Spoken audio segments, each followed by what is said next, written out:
नमस्कार दोस्तों, स्वागत है आपको हमारे YouTube चैनल में। आज हम बात करेंगे कि जिंदगी से लोग इतना जल्दी हार क्यों जाते हैं। जिंदगी तो ईश्वर का उपहार है। इस उपहार को हम स्वीकार क्यों नहीं करते हैं, लेते क्यों नहीं हैं, हम इसमें खुशियां क्यों नहीं ढूंढते हैं। हम इसमें दुख ही दुख ढूंढते हैं और दुख रोते हैं, जीवन भर तरसते हैं। समझ में नहीं आता है कि जीवन जिए तो जिए कैसे। अरे भाई, जीवन जीना एक कला है। इस कला को समझिए और कला समझिए और सीखिए और जिंदगी जिए, भरपूर जिए जीवन को। आनंद ही आनंद मिलेगा जीवन में। कहीं दुख नहीं है, कहीं दुख नहीं है। जीवन ही जीवन है। जो हो रहा है वो तो हो ही रहा है। आगे की सोचिए कि अब आगे हम कैसे अपना भविष्य उज्जवल करें। इस जीवन को समझते क्या है आप? वही बच्चों वाला मिट्टी का खिलौना, अभी बनाए अभी बिगाड़ दिए। नहीं नहीं नहीं नहीं, यह जीवन ईश्वर का वरदान है। इसे भरपूर जिए। हाँ, यह आप पर निर्भर करता है कि आप इस जीवन को हंस के जी रहे हैं या रो के जी रहे हैं। यदि हंस के जी रहे हैं तो बढ़िया की बात है। हंसते रहिए, मुस्कुराते रहिए, दुनिया को हंसाते रहिए। अगर आप रो के जी रहे हैं तो कौन सा आपने खुशियों का महल खड़ा कर दिया है।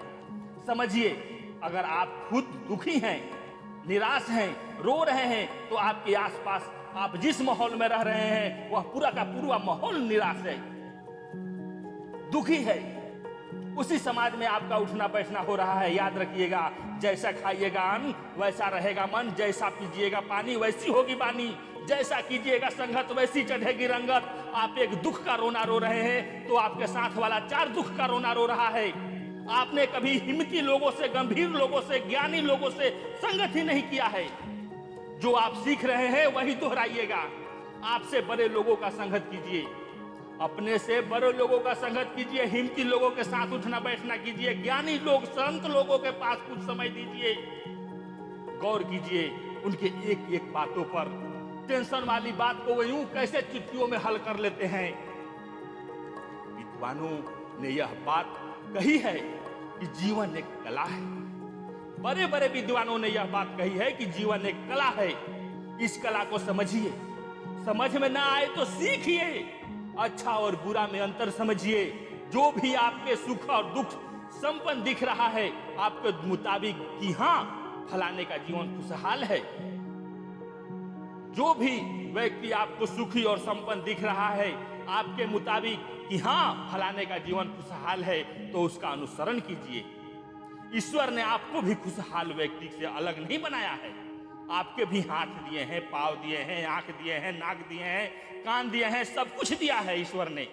फिर भी आप दुखी हैं। आप अपने को सोच और समझ का मजबूत बनाइए। आप अपने सोच और समझ को मजबूत कीजिए, दृढ़ निश्चय कीजिए, कठोर परिश्रम कीजिए, मन को प्रफुल्लित रखने की चेष्टा कीजिए। जिंदगी में कुछ नया करने की सोचिए।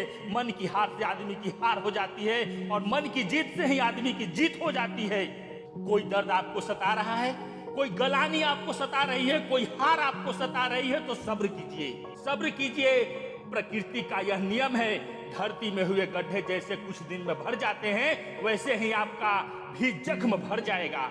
कर्मठ बनिए, उदार बनिए, लोगों की सहायता कीजिए, मदद कीजिए लोगों की। इस जीवन में आनंद ही आनंद मिलेगा। मैं जिंदगी का साथ निभाता चला गया, हर फिक्र को धुएं जैसा उड़ाता चला गया। दोस्तों, ध्यान दीजिए, जीवन में यह जीवन अनमोल है। इसमें खुशियां ढूंढिए, खुशियां ही मिलेगी। दुख ढूंढिएगा, दुख ही मिलेगा। खुशियां ढूंढने की कोशिश कीजिए। क्या आप समझते हैं कि मैं किसी काम का नहीं हूं? नहीं, मेरा कोई नहीं है इस दुनिया में? नहीं, तो आप गलत हैं। इस धरती पर कहीं 6 माह का रात होता है तो कहीं 6 माह का दिन होता है। कहीं जल ही जल है, कहीं बर्फ ही बर्फ है, कहीं सूरज की रोशनी ही नहीं जाती, कहीं 24 घंटे धूप ही धूप है। वहां आप नहीं हैं। जहां आप हैं वहां पीने के लिए जल है, प्राणवायु है, खाद्य पदार्थ है, फल है, सब्जी है, दिन है, रात है। आपके लिए केवल और केवल आपके लिए यह सब कुछ सुविधा किसी ने बनाया है। बनाया है यह सब सुविधा सिर्फ केवल आपके लिए, और इसी जगह पर आपका जन्म हुआ है। आप उसको धन्यवाद कीजिए, धन्यवाद कीजिए उसको जिसने यह सब बनाया है और आपको इस जगह पर लाकर रखा है। कोई तो है जो यह सब खुशियां आपके झोली में डाला है, उसका धन्यवाद कीजिए और जीवन का आनंद लीजिए। खैर, यह बात अगर आपके पल्ले नहीं पड़ी तो समझिए, जब आपसे बर्दाश्त नहीं हो रहा है जीवन से ही उब गए हैं, कोई मार्ग आपको दिखाई नहीं पड़ता, आपको कुछ समझ में ही नहीं आ रहा है, तब क्या करें? ध्यान दीजिए, यह दुनिया बहुत ही लंबी चौड़ी है। जहां आप हैं उस माहौल को छोड़ एक नया माहौल बनाइए, एक नई दुनिया बसाइए जहां खुशियां ही खुशियां होगी, क्योंकि दशा बदलने के लिए दिशा बदलना बहुत जरूरी है। आज के लिए बस इतना ही। मिलते हैं एक नए वीडियो में, नए सोच के साथ और नए जोश के साथ। तब तक के लिए जय हिंद, जय भारत।